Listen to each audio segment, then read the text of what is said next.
Hola, yo soy Alejandro Martínez y voy a hacer este video para explicar varios de los capítulos del libro Pensamiento y Lenguaje, Teoría del Desarrollo Cultural de las Funciones Psíquicas de Vygotsky.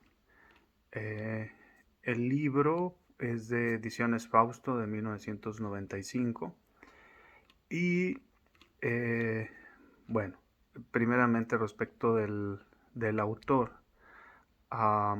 Vygotsky pues fue un psicólogo lírico, aparentemente, de origen ruso, que escribió precisamente sobre los temas de psicología en su momento y sin tener aparentemente ningún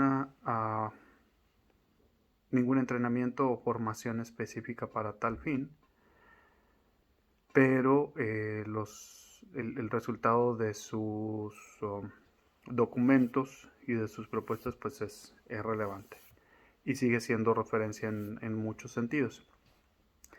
De este libro resulta muy interesante Pensamiento y Lenguaje, que lo comenta posteriormente el propio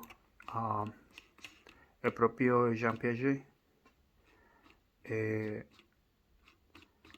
y señala que Jean Piaget dice que pues es un libro muy, muy interesante porque Vygotsky está respondiendo o reaccionando a, a lo que está escribiendo Vygotsky sobre el conocimiento. Pues Jean Piaget es una persona bien reconocida sobre temas de psicología y pedagogía, ¿no?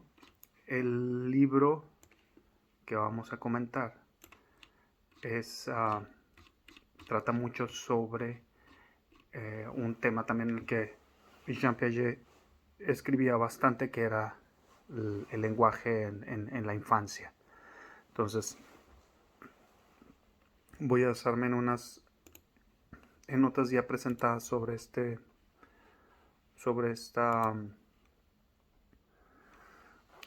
libro, y primeramente el capítulo número 2 del libro, Pensamiento y Lenguaje. Aquí yo hice en vez de hacer un mapa conceptual, a mí me resultó mucho más didáctico y como un mejor ejercicio de memoria, y un mejor ejercicio de reflexión y memoria para mí hacer una comparación más que un mapa conceptual, señalando lo que por un lado dice Jean Piaget y eh, lo que señala Vygotsky, ¿no? Piaget dice Vygotsky, porque este libro es de Vygotsky, dice Piaget que la diferencia entre el pensamiento de niños y adultos es cualitativa. O sea, hay una diferencia en cuanto a la calidad en los pensamientos de los niños y de los adultos.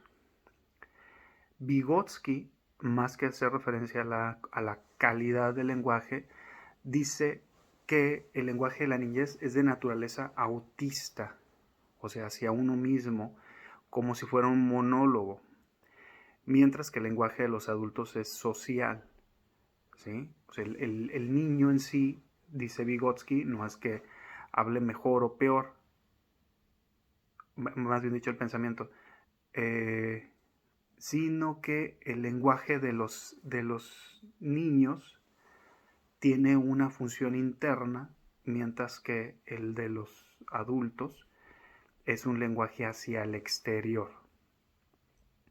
Esto implica que se espera como un esfuerzo comunicativo que exista una reacción de parte de las personas que están recibiendo nuestro mensaje.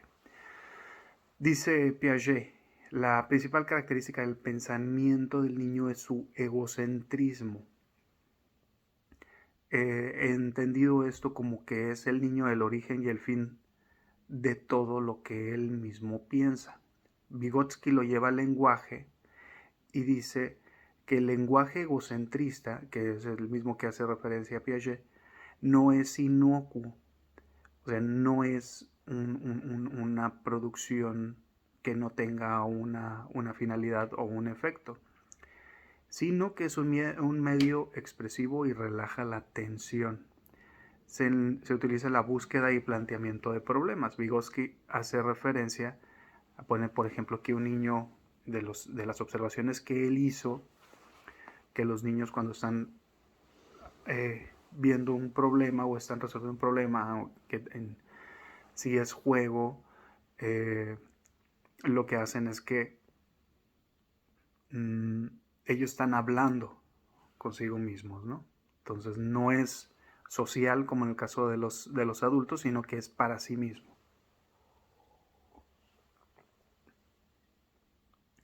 Dice posteriormente Piaget que la presión transforma el pensamiento infantil de naturaleza autista al realista. O sea, aquí el pensamiento infantil de Piaget, que era egocentrista, aquí se vuelve la necesidad de ajustarlo a la realidad por la presión social. O sea, los niños reciben presión, se les habla y espera que reaccionen de uno u otro sentido. Entonces el pensamiento ya no es hacia sí mismo, sino que el niño tiene que interpretar las cosas que le están siendo comunicadas, instrucciones o lo que sea. Y aquí Vygotsky hace una reflexión muy interesante que yo creo que es la mayor diferencia en este primer punto de Piaget. Bueno, de hecho es muy distinto de Piaget, pero aquí yo creo que es una de las diferencias más sustanciales. Dice Vygotsky que el sentido de la comunicación es inversa. Es decir, el lenguaje egocéntrico es comunicativo, o sea, que tiene un efecto social, primero global y funcional para sufrir una diferenciación posterior. Va de lo social a lo individual. Se dice, en el caso de Piaget, dice que primero empieza a hablar a sí mismo para después comunicarse con los demás. Vygotsky hace una propuesta distinta. Bueno, es parte de su teoría que vamos a ver más adelante, que en sí primeramente es un lenguaje socializado y luego se va volviendo un lenguaje interno. Eso es lo que él dice, el lenguaje interno conforme vamos avanzando en la edad. Otra de las diferencias importantes que señala Piaget dice, por un lado, durante toda la niñez predomina el lenguaje egocéntrico que desde los 7 y 8 años empieza a desaparecer. Otra vez, aquí es lo que dice Vygotsky, el lenguaje egocéntrico no desaparece con la edad, sino que evoluciona para volverse el lenguaje interiorizado de los adultos. Esto lo va a desarrollar en los siguientes capítulos, ¿no? Este es el capítulo 2, creo que nos hace una presentación de qué es lo que va a venir más adelante. En el capítulo 3, Piaget hace una diferenciación respecto de lo que, más bien dicho, Vygotsky hace una diferenciación entre lo que decía Stern sobre el desarrollo del lenguaje y lo que él mismo ha observado, ¿no? Stern dice, por un lado, que el lenguaje tiene 3 raíces, la expresiva, la social y la intencional. Dice también, las primeras raíces son generales de la comunicación de los seres vivos, es decir, la expresiva y la social, mientras que la raíz intencional es un atributo humano. Aquí ¿a qué se refiere con que es un atributo humano de la intencionalidad en el lenguaje? Pues que no hay lo que se comunica lleva una intención de reacción, respuesta o internalización en el caso de las personas que están recibiendo el mensaje. Y Vygotsky dice que no es la intencionalidad no es una característica genética y no se genera de la nada. Es una cosa importante porque dice Stern que desde el principio el lenguaje pues ya tiene cierta característica, o sea, los niños aunque no lo sepan ya tienen cierta intencionalidad. Y dice Vygotsky, no, espérate, el lenguaje no viene con una intencionalidad innata. No existe en el trabajo de Stern una fundamentación sobre la función de intencionalidad en el lenguaje, y eso es una crítica que hace Vygotsky al trabajo de Stern, que dice que fue hecho aparentemente al vapor, sin suficientes elementos o sin suficiente razonamiento, suficiente evidencia empírica, sino que pues fueron unas observaciones sencillas, muy fundamentales, y de eso pues salió toda una teoría, ¿no?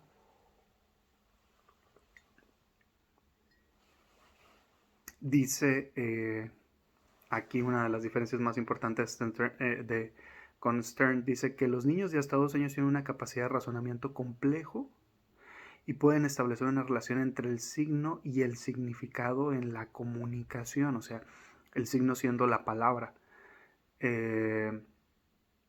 Y ahí es donde Vygotsky dice que no existe evidencia empíricamente medible de que los niños de hasta 2 años puedan relacionar signo y significado. O sea, los niños no entienden las palabras. Bueno, no es que no entiendan las palabras. Escuchan las palabras, pero no llegan a saber qué es lo que significan.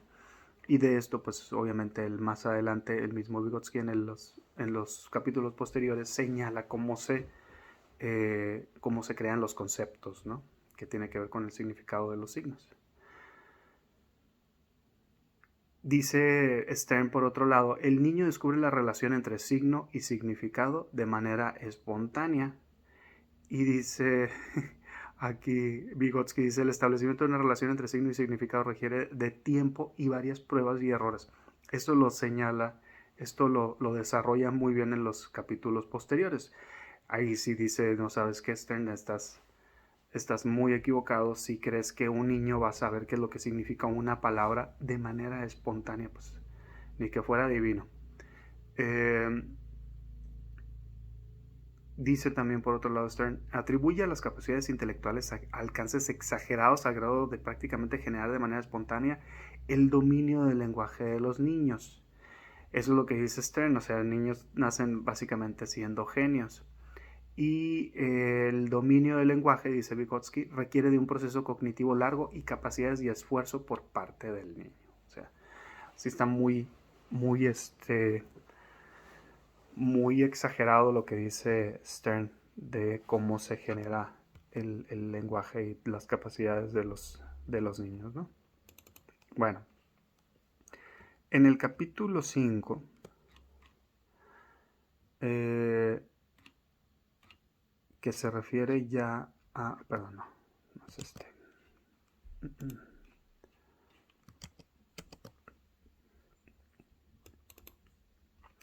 En el capítulo 5, creo ya que tiene Vygotsky, lo considero yo ya que hace aquí el planteamiento de su teoría del pensamiento y el lenguaje. Y aquí es una cuestión que repite durante todo el tiempo, sin exagerar cómo están las capacidades de los niños y de las niñas o de la infancia. Dice que existe una condición preintelectual para el lenguaje del mismo modo que una condición prelingüística de la inteligencia. Esto significa que, sin darle estos atributos de casi adivinos que les daba Stern, sí señala de alguna suerte que los niños y las niñas tienen esta capacidad innata, el innatismo, hacia el lenguaje, o sea, ya tienen una facilidad intelectual para poder desarrollar el lenguaje. Curiosamente, de la misma manera dice que ya existe una capacidad prelingüística para que puedan desarrollar la inteligencia. Dice, como parte también de esta teoría, la capacidad de razonamiento simbólico de los niños no es una capacidad determinada, sino un proceso de desarrollo intelectual complejo y gradual. Esto también es importante, o sea, el razonamiento simbólico no significa que los niños van a saber interpretar o generar conceptos de las palabras de manera automática, sino que pues es un proceso largo de prueba y error, ¿no? Y creo que lo señala ahí hasta después de la adolescencia, cuando ya pueden ellos hacer determinaciones de conceptos. Y luego, dice también en esa teoría, el pensamiento verbal no es innato, sino que viene como producto del proceso histórico, cultural, humano. Esto pues obviamente tiene que ver ya no tanto con con el niño en sí, sino como la cultura, cómo es que se desarrolla el lenguaje y cómo es que tiene que ser transmitido culturalmente. O sea, no significa que el niño va a nacer sabiendo el lenguaje, sino que se va transmitiendo de generación en generación o como parte de la socialización del niño, ¿no? Y de la niña. El pensamiento verbal, dice también, es una continuación del lenguaje interiorizado. Eso lo va a desarrollar también más adelante en uno de los capítulos, señalando que, acuérdense que dijo él que en comparación de Piaget, el lenguaje inicia siendo social y él lo interioriza posteriormente. Aquí dice también Vygotsky que las características de pensamiento y lenguaje humano no se encuentran en otras especies. Y hace todo un recuento ahí de muchos de muchos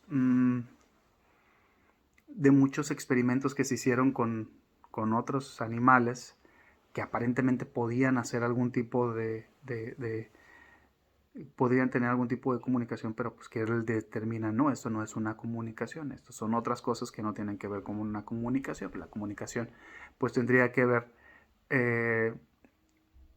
con la abstracción del significado a través del signo.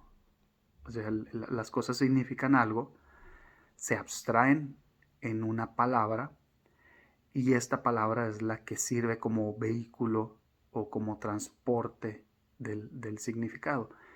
Y esto, dice él, bueno, no, es que hay una serie de cosas que hacen los animales y que pueden tener algún grado de complejidad, pero definitivamente no es lenguaje.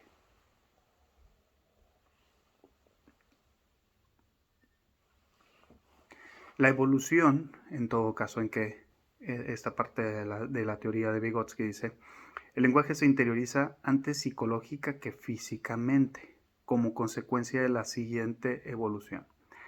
Existe una mínima condición de lenguaje preintelectual y pensamiento preverbal. En el periodo de psicología simple, el niño experimenta con su cuerpo y los objetos a su alrededor. Es el comienzo de la inteligencia práctica del niño. Inicia el desarrollo del lenguaje egocéntrico, que implica la ayuda de referencias y elementos externos para resolver problemas internos. Esto es muy curioso porque ahí pone el ejemplo de que empezamos los niños cuando estamos en la infancia, empezamos a contar con los dedos, ¿no? O sea, hay una referencia externa para resolver un problema, en este caso matemático.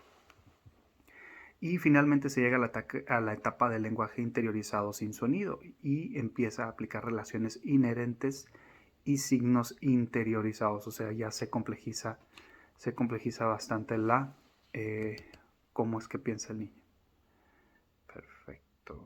Entonces, vamos a ver ahora, desarrolla él los conceptos como viene, ¿no? En el capítulo 5, aquí es donde ya la cosa, él ya empieza Vygotsky empieza a decir cómo es que se forma el significado. en la mente. Y aquí lleva a cabo un experimento de la formación del concepto, ¿no? Primero, los estudios previos por los cuales se trataba de entender cómo se forman los conceptos se dieron en dos vertientes que probaban ser inconcluyentes: la de la definición y la de la abstracción. Rimat indicó que la formación de conceptos es un proceso complejo que tiene lugar solo en la adolescencia. Sin embargo, esto contradice las observaciones en que los preadolescentes pueden iniciar este proceso. Ag señaló que la formación de conceptos se da como una conclusión de un proceso asociativo, pero eso también plantea la dificultad de que diversas asociaciones no producen la conceptualización como se espera. Entonces, uno dice, Rimat dice, no, es hasta la adolescencia que se pueden empezar a formar conceptos, y Ag dice que todo es una asociación. Vygotsky y su escuela llevaron a cabo un experimento para ver cómo se desarrollan los conceptos. Y aquí, pues obviamente el concepto es otra vez una abstracción mental de qué es de cómo es que pensamos, y luego después cómo relacionamos eso con el signo para poder llevar a cabo una cosa muy interesante a la que siempre hace referencia Vygotsky, y es que pensamiento y lenguaje, independientemente de que no esté expresado el lenguaje o no sé, que expresen los signos, están irremediablemente relacionados. Bueno, dice que la formación del concepto, Vygotsky dice que la formación del concepto es una asociación primeramente que no concluye hasta que puede ser abstraído con el uso correcto de la palabra. En la primera etapa, en la infancia, la asociación inicial arranca con el sincretismo propio del pensamiento infantil. Las palabras hacen alusión a montones de cosas con relaciones inexistentes o inestables. O sea, hacemos grupos de cosas, ¿no? Hacemos por características simples de las cosas, ¿no? La segunda fase es conocida como pensamiento en complejos. Los complejos son secuencias o series de objetos o atributos de los complejos que pueden ser agrupados en estos complejos. A diferencia del concepto, el complejo no abstrae características, sino que atienden a encontrar similitudes progresivamente difíciles. Aquí ellos usaron tablas con colores y formas. Entonces los niños, primeramente la parte de sincretismo, pues hacen montones, ¿no? Hacen grupos. En el caso de los complejos, los niños ya empiezan a agrupar las figuras conforme a su forma, o conforme a su color, o conforme a características más difíciles de relacionar. Entonces estos ya son complejos, no son montones, ¿no? Y dice Vygotsky que el pensamiento en complejos ya es coherente y objetivo, y es la base del desarrollo lingüístico. La tercera fase es la del concepto potencial, en la que las secuencias y las relaciones han podido ser abstraídas. No obstante, el concepto como tal aún no se ha formado. O sea, los niños saben que lo que tienen enfrente tienen una relación, forman parte de un complejo porque se relacionan entre sí de alguna suerte. Y aquí lo más importante: el concepto emerge una vez que, después de ser abstraído, ahora puede ser sintetizado gracias al lenguaje. El signo o palabra es la comunicación del proceso de conceptualización, ya que es la partícula que hace referencia a este proceso cognitivo. O sea, cuando en el proceso de formación del concepto, la formación de concepto como tal ya ya se genera, se emerge una vez que ha podido ser expresado en un signo o en una palabra. Eso es lo que nos dice en el capítulo 5. Capítulo 5. Bueno, ahora en el capítulo 6.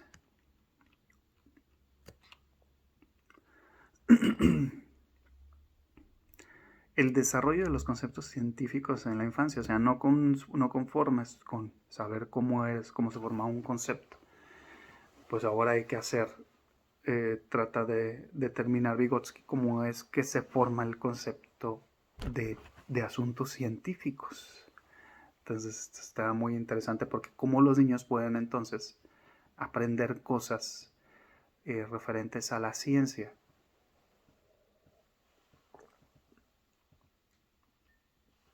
Dice que la enseñanza de los conceptos científicos en la infancia y sobre todo de cómo son aprendidos se había basado en 3 líneas de pensamiento. La primera señala que al no haber conocimiento previo de estos temas, la mente de los niños las absorbe sin dificultad. Lo anterior tiene la ventaja que esto conduciría más bien a una repetición estéril de lo que se le enseña al niño. O sea, que los niños repiten como perico todo lo que se les dice. Y como tal, los pericos no saben qué es lo que están diciendo, nomás están, y de hecho ni siquiera están hablando, ¿no? Pero básicamente sería eso, repetir como pericos sin saber realmente de qué es lo que se está hablando. Luego hay otra línea de pensamiento que dice que los conceptos científicos se desarrollan en el niño de la misma manera que los conceptos cotidianos y que no se debe diferenciar su enseñanza. No obstante, los conceptos científicos distan mucho de parecerse a los cotidianos que se generan de una secuenciación y encadenamiento de experiencias y observaciones, muy distinto del conocimiento científico. Y es cierto, porque obviamente, por ejemplo, el razonamiento matemático pues es mucho más, requiere de una abstracción y de un proceso de aprehensión de conceptos mucho más compleja que estar viendo y repitiendo colores, por así decirlo, o palabras, ¿no? Respecto de la pedagogía de estos asuntos, de los conceptos científicos, la enseñanza se ha basado en 3 líneas de pensamiento. La primera teoría señala que el desarrollo y el aprendizaje son independientes. En este caso, el desarrollo es la infraestructura que dará al niño la capacidad para aprender. O sea, el desarrollo físico y mental no es necesariamente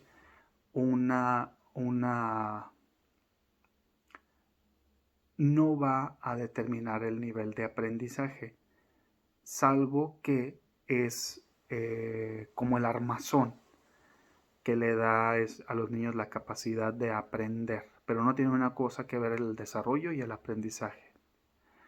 La segunda teoría equipara el desarrollo y el aprendizaje e identifica la instrucción como la formación de hábitos. Aquí el desarrollo y el aprendizaje es lo mismo. O sea, se va desarrollando y se va aprendiendo durante la infancia. Y dice que la enseñanza, bueno, he dicho, el aprendizaje es un encadenamiento de hábitos. Luego viene la teoría gestáltica, que se encuentra entre un punto intermedio, que dice que el aprendizaje es un producto de la maduración y de la formación de hábitos. O sea, no se puede tener un aprendizaje si los procesos de maduración físico y supongo yo que cerebral no van avanzando, y de la misma manera no se va haciendo un esfuerzo de creación de hábito, no tanto como hábito de aprendizaje, sino que el aprendizaje como resultado de los hábitos. Luego, para este tema, Vygotsky y su escuela formularon unos experimentos para tratar de determinar la manera en la que se aprenden los conceptos científicos en la infancia. dice que son inconcluyentes y que existe mucha oportunidad para mejorarlos. Se centró en el aprendizaje de conceptos de lectura, escritura, aritmética y ciencias naturales. Aquí Vygotsky y su escuela descubrieron que la escritura no sigue la línea de desarrollo del habla, ya que la escritura es una función lingüística separada y que su evolución requiere de la conceptualización de los sonidos y las letras que representan lo que intuitiva y cotidianamente hace el niño. O sea, los niños hablan y escuchan antes de escribir y leer. ¿Por qué? Porque si bien pueden comunicarse hablando y escuchando, para escribir tienen que abstraer los sonidos que están escuchando. Entonces tienen que generarse signos de esos sonidos. Y esos sonidos juntos forman otros signos que son las palabras. Un reto adicional es que el lenguaje hablado es fluido y su formación gramatical intuitiva, mientras que el lenguaje escrito requiere una reflexión y expresión desde el lenguaje interiorizado que requiere a su vez de una extensión y ser exhaustivo para ser inteligible. O sea, no implica, o sea, tiene que haber una lógica en lo que se está escribiendo. No todo lo que se escribe es correcto y no todo lo que se escribe puede ser entendido. Entonces las personas que están escribiendo, los niños que están aprendiendo a escribir, tienen que reflexionar respecto de la intención de lo que están escribiendo. Entonces es algo complejo, porque no es nada más de que escribe lo que piensas, cuando el pensamiento interior lo dice Vygotsky en otra creo que en el siguiente capítulo, va mucho más rápido, y si bien usa el lenguaje, pues podemos utilizar las palabras para hablar con nosotros mismos. No todo el lenguaje interiorizado se maneja de esa manera. El lenguaje interiorizado es mucho más rápido que el lenguaje hablado, y por consecuencia mucho más rápido que el lenguaje escrito. Entonces, de la misma manera como uno se entiende a sí mismo más rápido, podríamos esperar, al escuchar puede entender mucho más rápido. Perdón, al escuchar puede ser relativamente rápido, pero leer requiere más reflexión. Más si la otra persona no escribió bien, no sabía qué es lo que estaba escribiendo, pues de leer, pues a veces hasta tiene que descifrar qué es lo que la otra persona quería decir.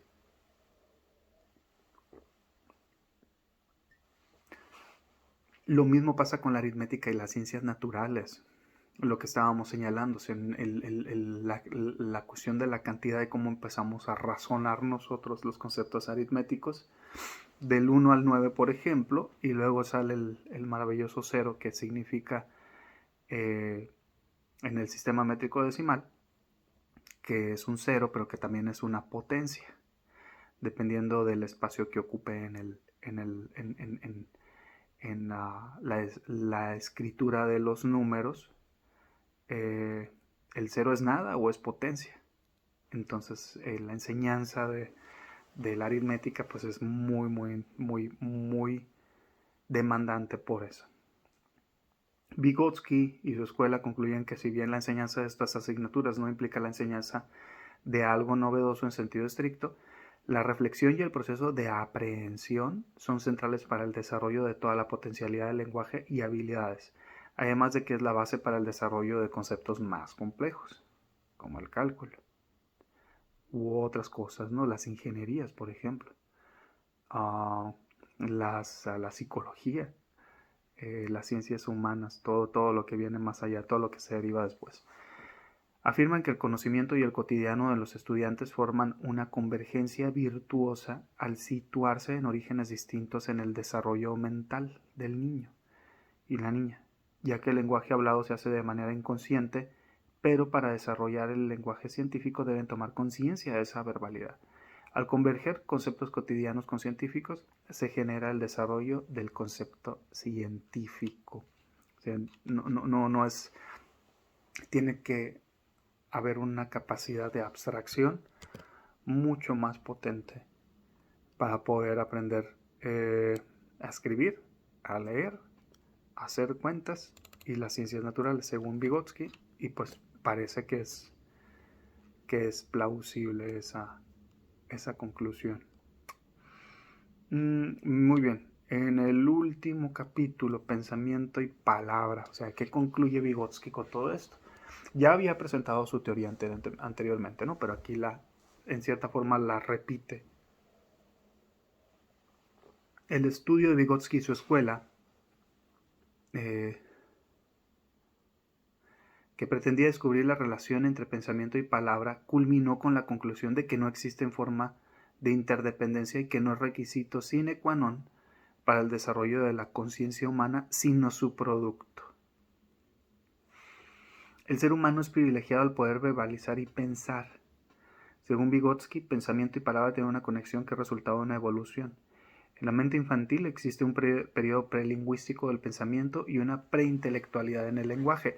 Es solo a través de la evolución que la conexión se establece, cambia y se consolida. O sea, si no hay